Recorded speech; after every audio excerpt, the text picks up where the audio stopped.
You will hear a number of different recordings, and you'll have to answer questions on what you will hear. There will be time for you to read the instructions and questions, and you will have a chance to check your work. All the recordings will be played once only. The test is in 4 sections. Write all of your answers on the test pages. At the end of the test, you will be given 10 minutes to transfer your answers to an answer sheet. Now turn to Section 1 on page 5. Hear a man asking for information about language classes over the phone. First, you have some time to look at questions 1 to 4 on page 5.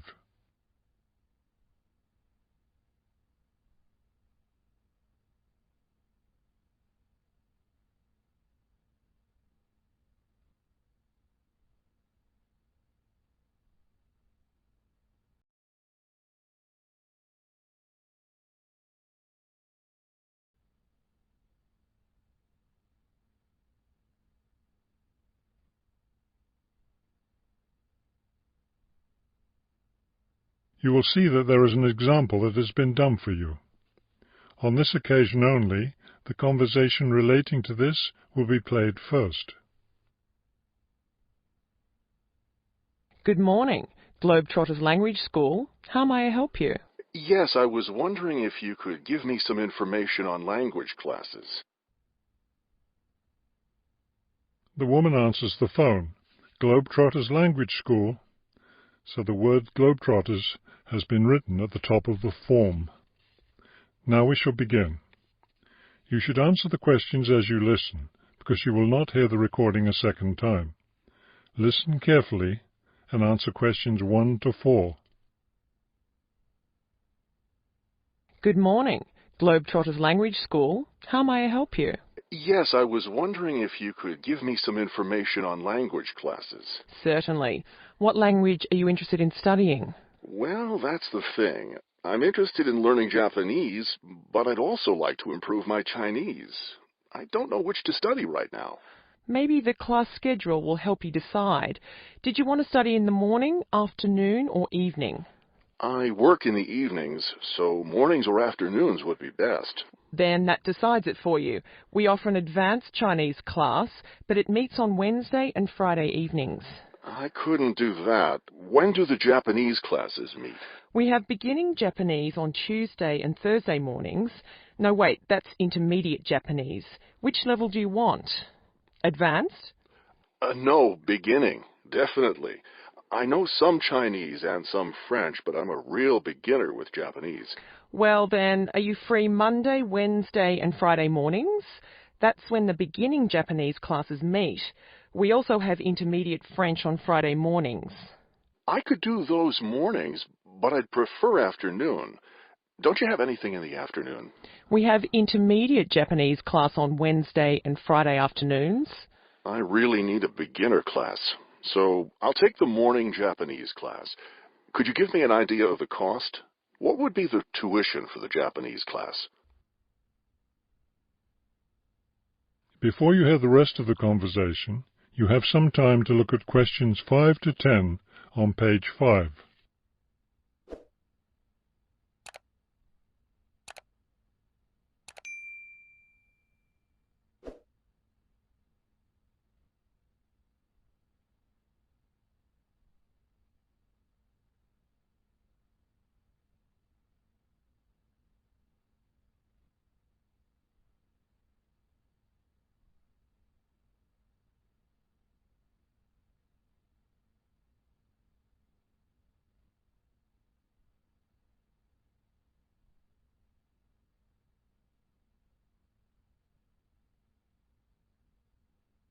Now listen and answer questions 5 to 10.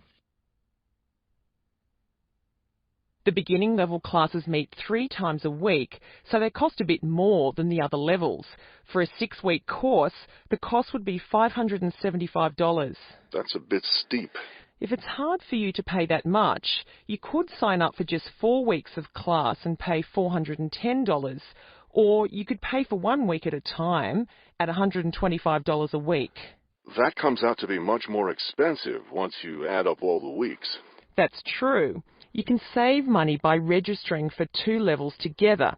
For example, pay for your beginning and intermediate classes now, and you'll get 12 weeks of class for just $1,050. That's not a bad deal, but I can't come up with that much money at once. I'll just pay for the 6-week course. Fine. That class begins next week, so you need to register right away. Can't I register over the phone? No, I'm sorry, we don't take phone registrations. What you'll need to do is visit the school office today or tomorrow. Bring a cheque for the tuition and a photo ID. Is that all? Yes, we'll give you a registration form to complete, or you can save time by visiting our website and downloading the form there.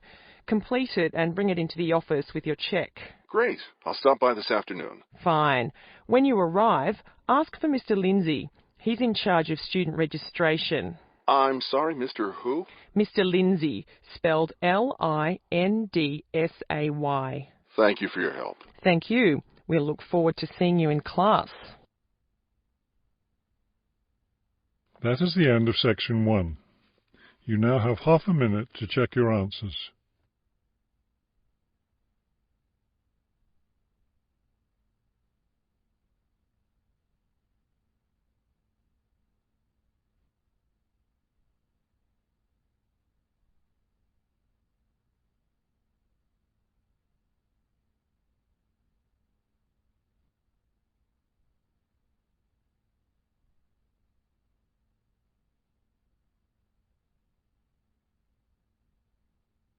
Now turn to Section 2 on page 6, information about a shopping district.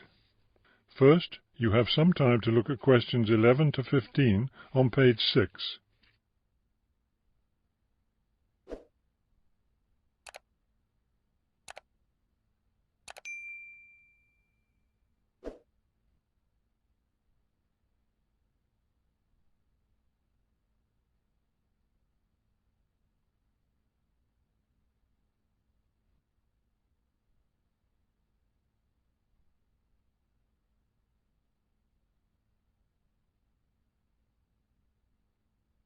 As you listen to the first part of the talk, answer questions 11 to 15.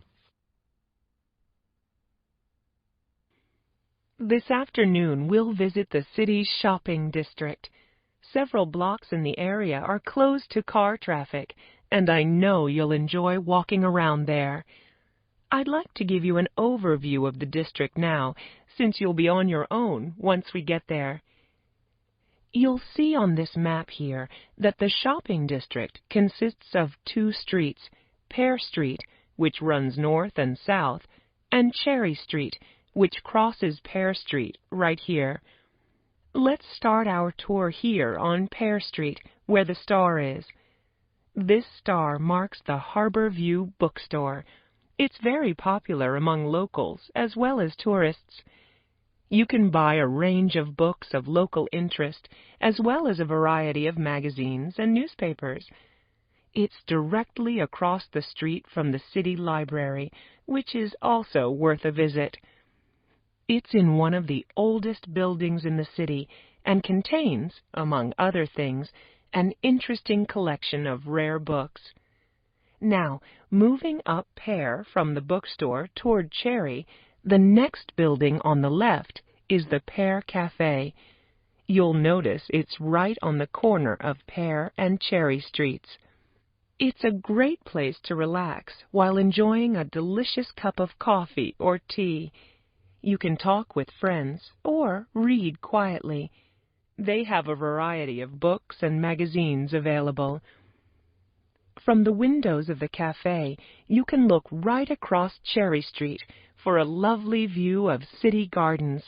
It's a rather small garden, but it contains a variety of exotic plants and flowers. Let's leave the cafe and cross Pear Street. On the opposite corner, we're at Caldwell's Clothing Store, which you might also want to visit. They sell both men's and women's fashions from countries around the world. Continuing down Cherry Street, the next building on the right after Caldwell's is the souvenir shop. Stop in here to get maps and books about the local area, as well as T-shirts and postcards with pictures of the city. Now, we cross Cherry Street and we're at the Art Gallery, one building down from the corner. Here you can see, and of course purchase, many fine paintings and sculptures by local artists. Let's keep going down Cherry Street toward the harbor. On the left, right after the gallery, is Harbor Park. It's a lovely place, and it's certainly worth spending some time there. Before you hear the rest of the talk, you have some time to look at questions 16 to 20 on page 7.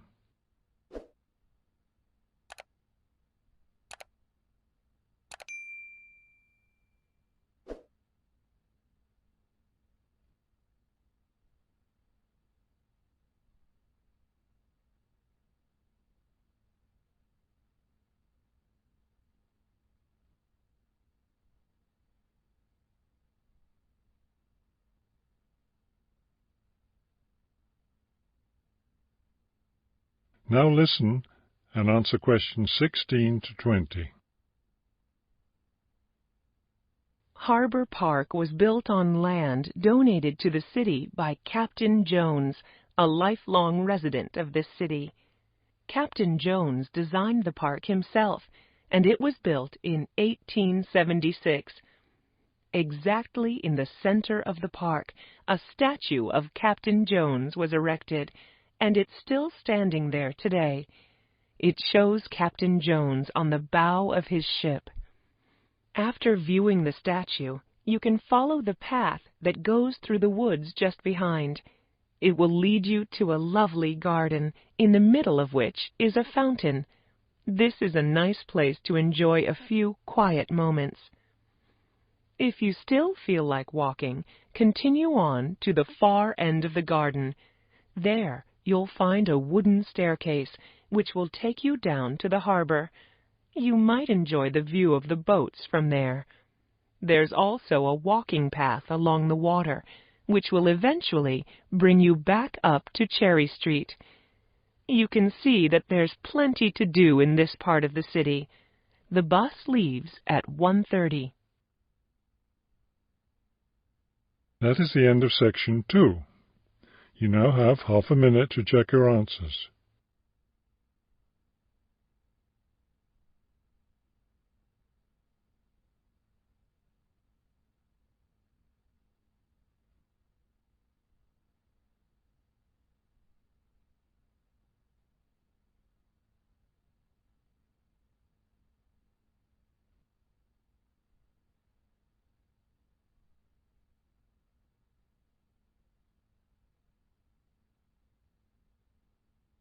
Now turn to section 3 on page 7. University student and a librarian about using the city archives.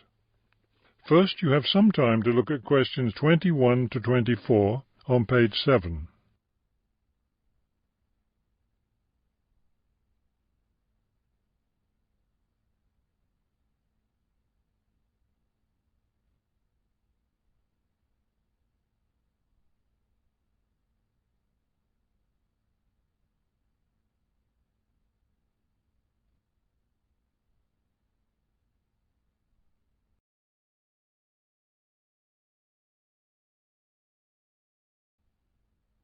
As you listen to the first part of the conversation, answer questions 21 to 24.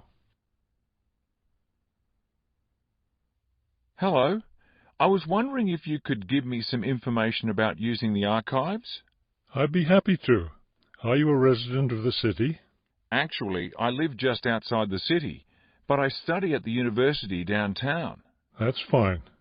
All you need to do is show your university identification card, and you can use the archives at no charge, as long as your ID card is current, of course. Yes, it's valid. So I don't have to pay anything? No, city residents pay an annual fee, but students can use the archives for free. Everyone else needs to get special permission from the director, but that doesn't apply to you, of course. Oh, good. I was also wondering about the schedule. I have classes every day, Monday through Friday, and I also have a part-time job, so I could really only use the archives on weekends. That's not a problem at all. We're open all weekend. Actually, the only day we're closed is Monday, so you can come any day, Tuesday through Sunday.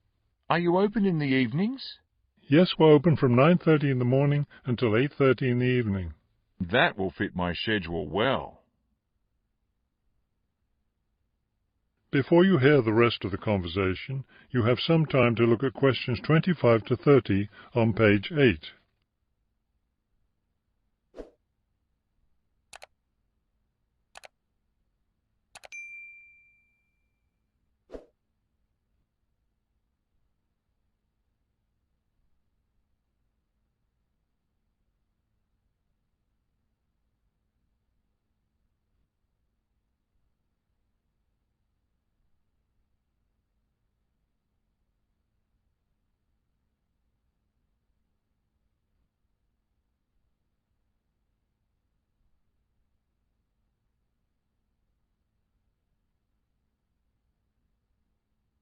Now listen and answer questions 25 to 30.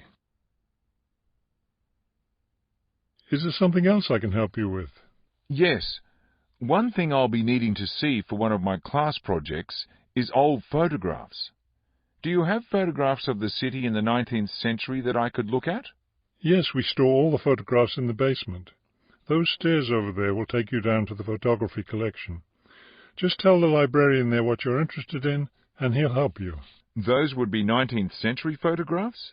Yes, the entire collection is there. Now, if you're interested in seeing documents from the 19th century, those are right here on the ground floor. I would like to see some of those documents. Does that collection include newspapers too? No, all the newspapers from the earliest ones in the 18th century up to the current time are on the second floor. Here, let me just give you this map of the archives, and you'll be able to find whatever it is you need. Thank you. Oh, I see you have a whole room devoted to maps. Yes, on the third floor. That's great, because one thing I need to do is look at how the city has developed over time. I'm sure you'll find a lot of helpful information there. Of course, some of the maps are several centuries old, so generally visitors are only allowed to see photographic reproductions of them. That shouldn't be a problem. What's this on the fourth floor? Ogden's Woolen Mill. As I'm sure you know, Ogden's Woolen Mill was the major entity responsible for the growth of this city in the 19th century. The Ogden heirs gave money for the archives to devote an entire floor to information about the history of the mill. Will I be able to find information about the Ogden family there? Photographs, personal papers, things like that? Probably the family photographs are stored downstairs in the photography collection. The personal papers would be on the 5th floor, where we keep all the personal papers of famous residents of our city. Thank you so much for your help. I'll be able to do a lot of my research here. That is the end of section 3. You now have half a minute to check your answers.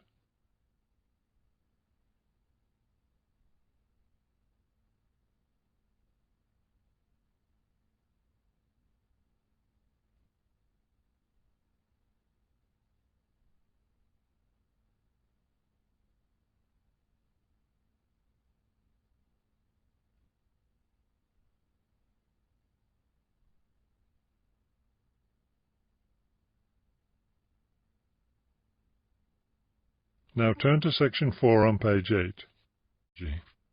First, you have some time to look at questions 31 to 33 on page 8.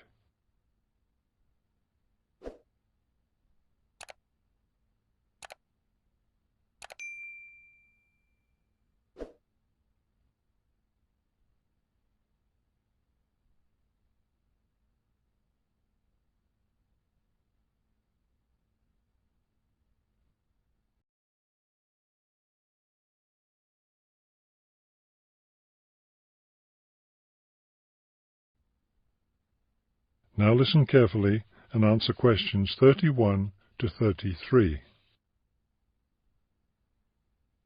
With the rising cost of fossil fuels, there's a great deal of interest these days in developing alternative sources of energy. Today, I'd like to talk about one of these, wind power. In the past couple of decades, there's been an upsurge of interest in using the wind as a source of energy, but the idea isn't new at all. People have been harnessing the power of the wind for centuries, ever since ancient peoples first used sailboats. In ancient China, farmers used a rudimentary sort of windmill to pump water. Wind power was used in other parts of the ancient world as well. In Persia, for example, farmers used wind-powered mills to grind their grain. During the Middle Ages, in the Netherlands, people went back to the ancient idea of using the power of the wind to move water. They used windmills to drain lakes, thereby creating more land for farming. Before you hear the rest of the talk, you have some time to look at questions 34 to 40 on page 9.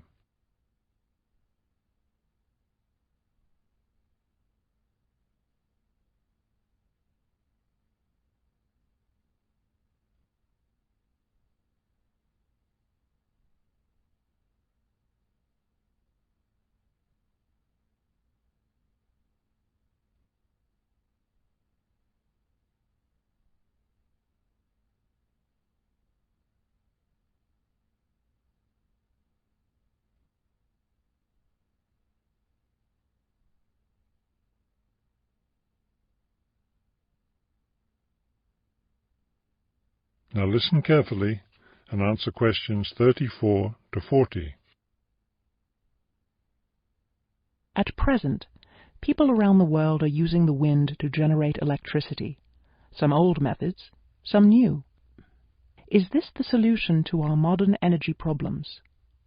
Well, as with anything, there are both advantages and disadvantages to using wind power. Let's take a look at some of the reasons to use wind power.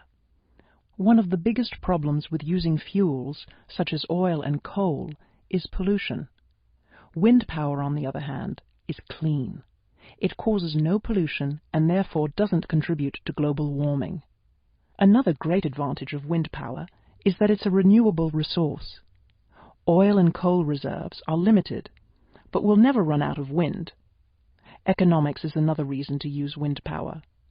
Using the wind to generate electricity costs less, much less, than running other types of generators. In addition, since wind turbines don't take up much land, the land around them can be used for other purposes, such as farming. There are disadvantages, however. Even though generating electricity with wind is relatively inexpensive, the technology isn't cheap. The initial costs of setting up wind turbines can be quite high. Another issue is reliability. Wind doesn't blow at a constant strength. Therefore, at times, a lot of electricity can be produced, while at others there may be little or none. Wind turbines usually have to be located in rural areas where the land is open. Their distance from cities, where the most electricity is needed, is another issue. Although wind is considered to be a clean source of energy, wind turbines cause their own sort of pollution. Wind turbines are usually placed in high, open areas where they're easy to be seen. Rural residents often feel that the beautiful local scenery is spoiled by the sight of the wind turbines. In addition, wind turbines aren't quiet. In fact, one wind turbine can produce as much noise as a car traveling at highway speeds. That is the end of section 4. You now have half a minute to check your answers.